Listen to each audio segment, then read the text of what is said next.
The Florida Historical Society presents Florida Frontiers is made possible in part by the Jessie Ball DuPont Fund and by The historic Rossiter House Museum and Gardens is in the O'Galley section of Melbourne, Florida. Preserved as it was in the early 20th century, historic tours of the Rossiter House include antiques, artifacts, and family heirlooms, and the 1865 Houston Family Cemetery. The last resident of the home was successful businesswoman and philanthropist Caroline P. Rossiter. The historic Rossiter House Museum and Gardens is available for weddings and other special events.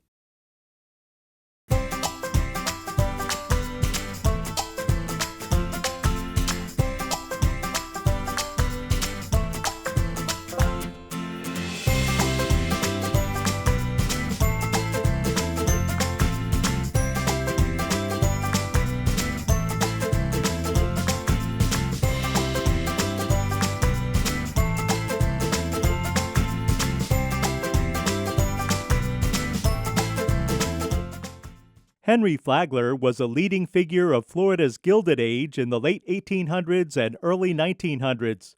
His Florida East Coast Railway ran all the way from Jacksonville to Key West, providing much-needed infrastructure for the state.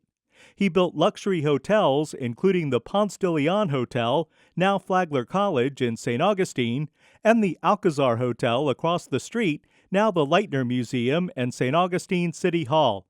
As his railway continued south, Flagler built the Royal Poinciana Hotel in Palm Beach, right next to his mansion Whitehall, now the Henry Morrison Flagler Museum. If you wanted to make a list of people who helped to create Florida's tourism industry and encourage development of the state, you would have to include Walt Disney, Harriet Beecher Stowe, Henry Ford, and of course, Henry Flagler. Welcome to Florida Frontiers, presented by the Florida Historical Society. I'm Ben Brotemarkle. Henry Flagler was a wealthy 19th century industrialist before moving to Florida. Well, Henry Flagler knew Rockefeller when they were in the grain commodities business. During the Civil War, he decided to get involved in a different kind of business. He decided to get in the salt business. Salt was in heavy demand as a preservative. And he started a business in Michigan, and unfortunately, when the war ended, that business went belly up. And he came back to Ohio and got back into the commodities business again. But what people may not realize about Flagler is he'd saved $50,000 by the mid-1860s to found that business, borrowed another $50,000 from others to get the business going. And when it went belly up, he came back to Ohio, got back in the commodities trading business, and paid back the $50,000 to the people who had lent it to him, which was sort of unheard of at that point.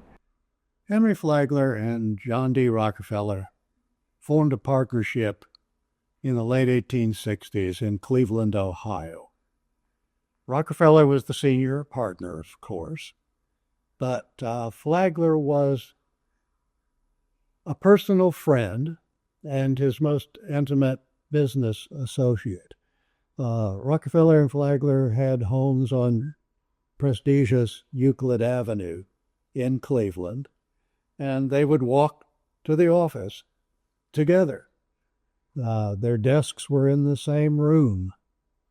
And Rockefeller said Flagler was invaluable in the building up of Standard Oil. Particularly, Flagler was the man who worked out the deals with the railroads, the controversial deals about kickbacks and drawbacks. But Flagler was able to get advantages in rates on the railroad companies that made Standard Oil's products cheaper than anybody else's. And that was one of the reasons why Standard Oil came to dominate the oil industry. And so when Rockefeller decided he wanted to get into this burgeoning oil business, refinery business, he was looking for money as well. And he went to Flagler's cousins, who Flagler had worked for, and probably who were some of the investors in the salt business. And they said, listen, we'll invest with you, but you gotta have Henry Flagler as a partner, because we know his character and we know his values. And so he became a 25% partner in Standard Oil. which became the most profitable and largest corporation in the world, and it remained so for over a century. I think that's a record that's probably never going to be broken. When Standard moved its headquarters to New York City, Flagler and Rockefeller had mansions on Fifth Avenue, Millionaires Row, across from each other. And they didn't walk to work anymore, but they rode their carriages and had stables. In fact, Rockefeller used Flagler's big stable for his horses and carriages. So they were still intimate friends. Florida was the last great frontier during the Gilded Age. It was a part of the country that had yet to be developed, and Flagler saw it as his noblesse oblige. You know, the business leaders at that time, they had really replaced this idea of aristocracy, you know, that they had over in Europe. And so really the business leaders, they took that upon themselves and felt like it was theirs to do to make America the next great Western civilization. So what Flagler wanted to do with coming down to Florida, I mean, again, we're talking about he's made all this money doing Standard Oil, and what is he going to do with that wealth? You know, we're seeing the rise of the leisure class, we're seeing all sorts of things like that. So with Flagler, what he saw an opportunity for Florida. Henry Flagler came to Florida, as so many people did in the 1800s, because of the illness of his wife. The 1800s, this was the time of the great tuberculosis epidemic in the United States and in Europe. And St. Augustine had long been known as a refuge in the cold winter months for northerners who could come to St. Augustine for salt air, sunshine, warmth. And Flagler's wife, Mary, was slowly wasting away with tuberculosis. I think Henry Flagler was introduced to Florida incidentally because his wife was diagnosed with basically tuberculosis. I'm sure that's what it was. And the doctors advised taking her to a warmer climate, so he took her to Jacksonville. Wasn't particularly impressed, by the way. Came back later and was introduced to St. Augustine, and then he thought he saw an opportunity to get involved in what may have been the poorest state in the Union at the time. He just really thought there was a real opportunity here. So transformed St. Augustine and then began to look at the entire state and the Bahamas and Cuba as an opportunity. And so he basically invented modern Florida by creating the transportation that linked the entire state and by promoting agriculture and tourism, which are still the mainstays of our economy. Henry Flagler came to Florida at a time when it was being discovered by the rest of America. And he primarily saw Florida through the lens of someone promoting tourism, winter visitation. But he also had a variety of interests. Probably number 2 on his list was the promotion of agriculture in Florida, because that was the primary industry in Florida at the time. He saw a way to develop a portion of the country. You know, of course, he saw an opportunity to give America access to the Panama Canal. And along the way, he did that. He really built an entire economy.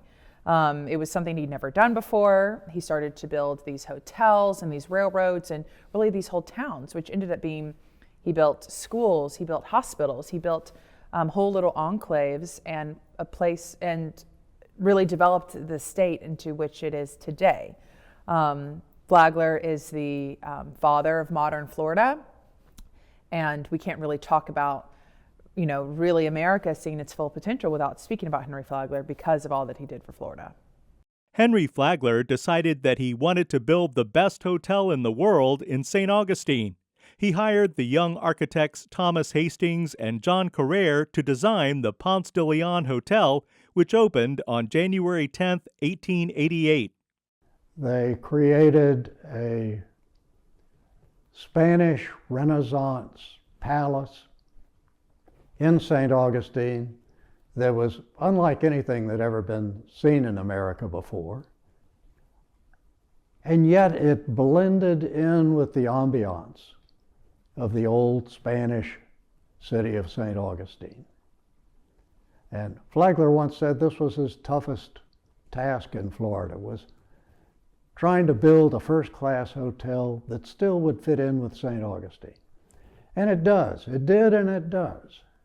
The former Ponce de Leon Hotel has been occupied by Flagler College since 1968.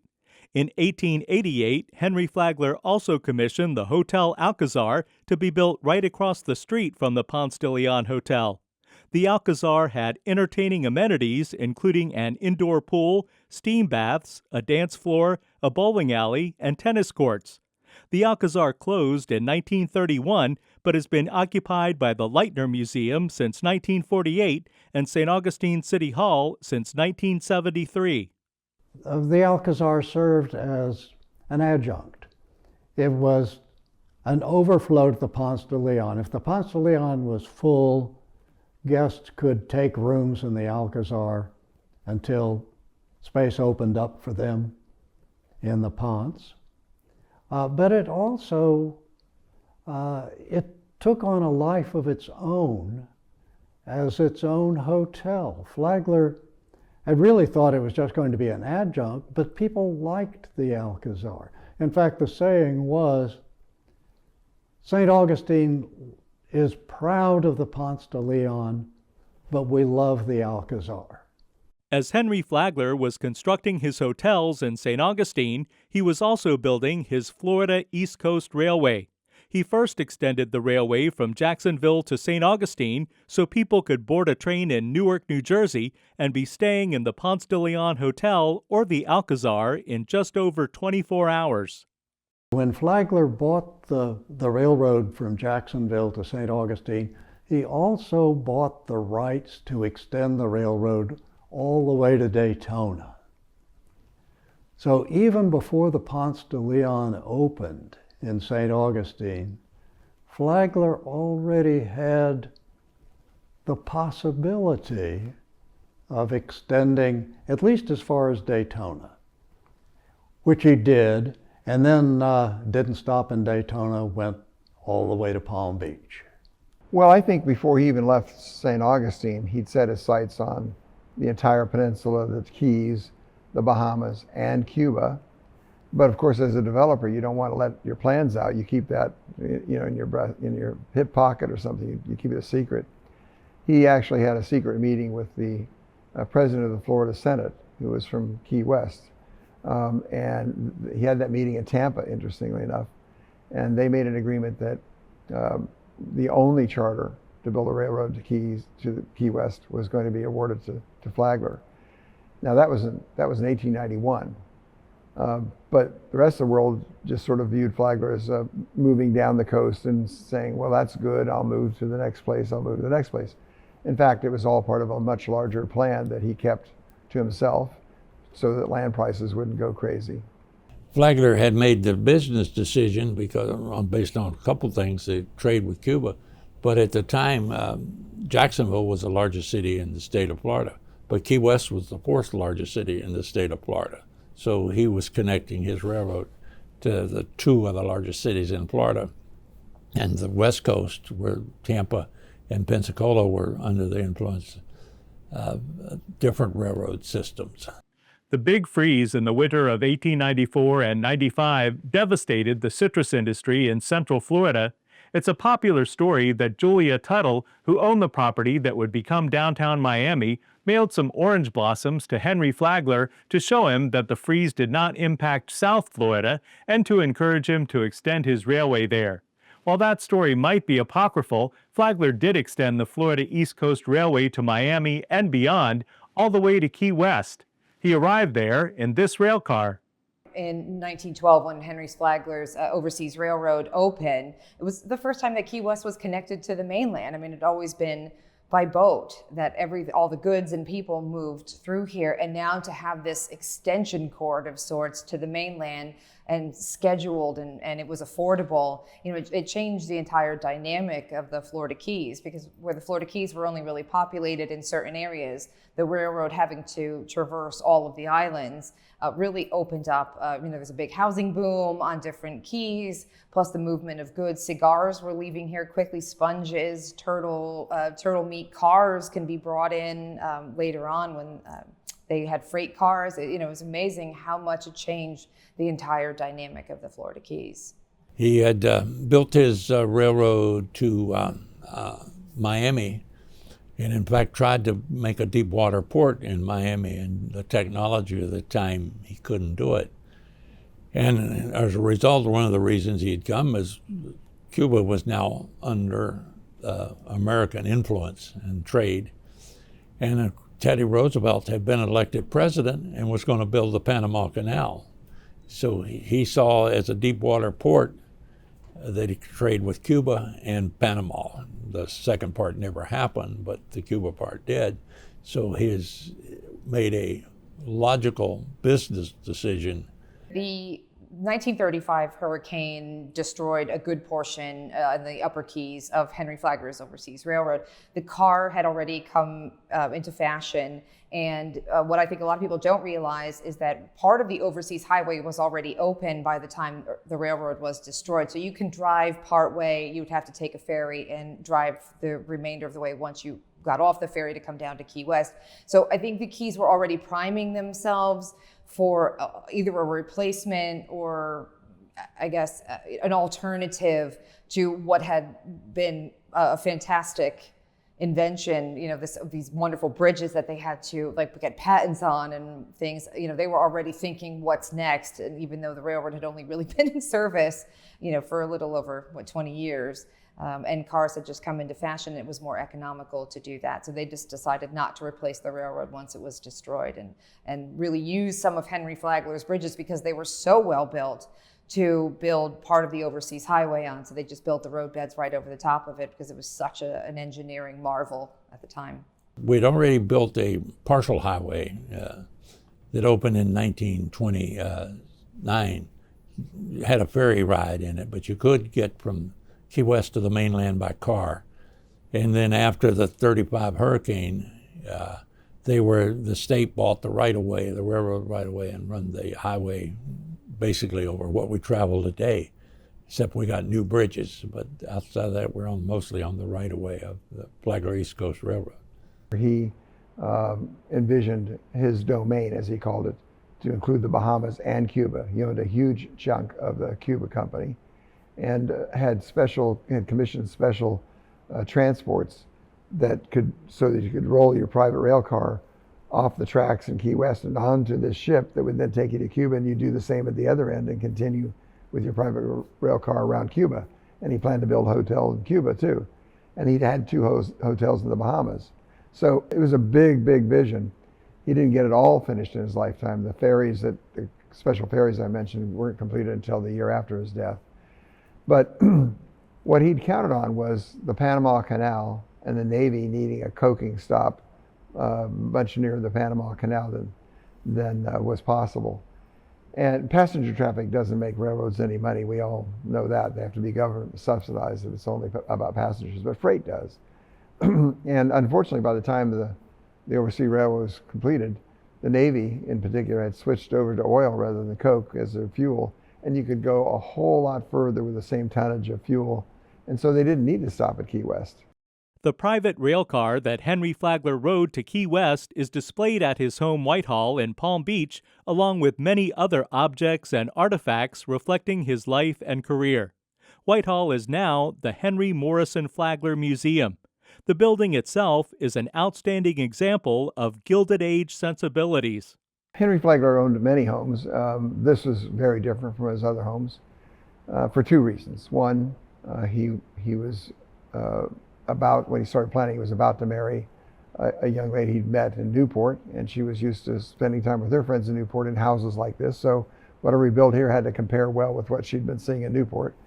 But I think he was also paying attention to Andrew Carnegie's Gospel of Wealth, in which he admonishes his fellow Titans to take at least one of their houses and make it a home for all that's highest and best in literature and the arts as a way of uplifting our society and projecting to the rest of the world that America was destined to realize what Western culture had been striving to be for thousands of years. We're going to get it right in this new world where merit mattered more than anything else. And so that's what this place really is. It's not residential architecture, it's civic architecture, because it is meant to project the aspirations of American society, not the person who lived here. This house is in the Beaux-Arts style, which essentially means that right after the Civil War, many of the wealthy Americans, they would send their sons and daughters over to Paris to study at the École des Beaux-Arts, and they were studying historicism. So that means you're taking the best versions of your best versions of homes or rooms in Europe, and you're bringing them to America in a very modern way. You're not copying anything. Instead, you are being inspired by and making it better. And so the rooms that we're in here at Whitehall, they all have cast plaster ceilings. So it allowed this house to go up in only 18 months. This house was completely electrified. And the house overall, it looks much older than it is. Shortly after extending his Florida East Coast Railway to Key West in 1912, Henry Flagler died from a fall in 1913 at his home Whitehall in Palm Beach. Flagler had become seriously ill at his home Kirkside in St. Augustine, but only his closest associates knew. Flagler kept this secret. There was nothing in the newspapers about it. He didn't want anybody to know that he was ill. Partly because it would impact on his businesses if they knew he was dying. But he recovered, or at least he partially recovered, and he left St. Augustine and went on to Palm Beach. And it was there in Whitehall in Palm Beach that he eventually died. And then his body was brought back to St. Augustine for interment at Memorial Presbyterian Church. Before he passed away, Flagler had actually already changed his permanent residence back up to St. Augustine, even though he was down here and Mary Lily was here, and this is the home he had with Mary Lily. He had changed his permanent residence back up to St. Augustine.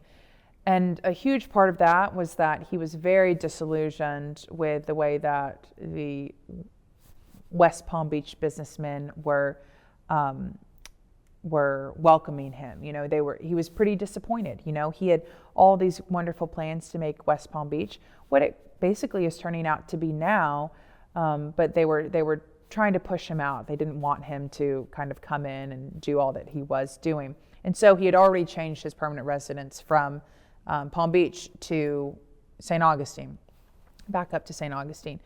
But, he had built Woodlawn Cemetery here in West Palm. He was planning on being buried there. But when he changed the residence, he realized he then was going to be buried alongside his daughter, who had already passed away, and Mary Harkness, who are up in St. Augustine. So he's buried alongside them.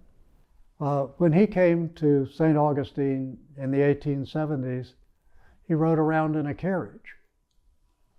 By the time he died, he was touring in an automobile. In fact, he was building hard surface roads. Henry Flagler, with his own money, built the first hard surface road from West Palm Beach to Miami so that automobiles could ride. So he came into Florida in a horse and buggy, and he left Florida with automobiles. And this vision of you didn't have to be sick to come to Florida. You could come to Florida to enjoy yourself. Well, I don't think anybody has ever done as much to promote and build an economy in a state than Flagler did here in Florida. No, think about it. There's no other state that's benefited from a single person's belief and investment. Flagler said occasionally he could make more money in New York in 1 month than he could make in a lifetime in Florida, but he was just really interested in Florida. He really thought the opportunity was not going to be realized by anyone but him. And so he just wanted to make that investment to create a way for people to come and live in a place that he thought of as paradise. The company that Henry Flagler created, the Florida East Coast Railway, is still in existence today. Buildings that he had constructed in St. Augustine and Palm Beach have been repurposed and stand as reminders of the grandeur of Florida's Gilded Age. You've been watching Florida Frontiers, presented by the Florida Historical Society. Visit us anytime online at myfloridahistory.org. Thanks for joining us. I'm Ben Brotmarkle.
The Florida Historical Society presents Florida Frontiers is made possible in part by the Jessie Ball DuPont Fund and by The historic Rossiter House Museum and Gardens is in the O'Galley section of Melbourne, Florida. Preserved as it was in the early 20th century, historic tours of the Rossiter House include antiques, artifacts, and family heirlooms, and the 1865 Houston Family Cemetery. The last resident of the home was successful businesswoman and philanthropist Caroline P. Rossiter. The historic Rossiter House Museum and Gardens is available for weddings and other special events.